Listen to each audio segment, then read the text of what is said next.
اللہ نے قرآن میں ذکر کیا ہے وما ارسلنا من رسول الا بلسان قومه ليبين لهم، کہ ہم نے تمام انبیاء علیہ السلام کو ان کی قوم کی زبان میں بھیجا ہے تاکہ اسلام کی صحیح ترجمانی اپنی اپنی زبان میں کر سکیں۔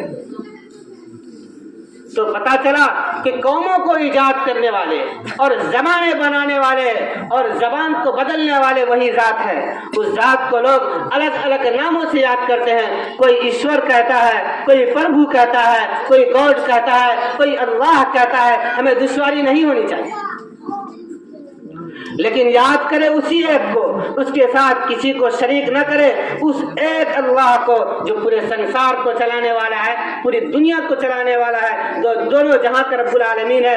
وہی ایک اللہ ہے، وہی ایک ایشور ہے، وہی گاڈ ہے، وہی پربھو ہے، اسی کی عبادت کرنا ہے۔ اس کے ساتھ اگر ہم کسی کو شریک کرتے ہیں تو وہ ہمیں بخشے گا نہیں۔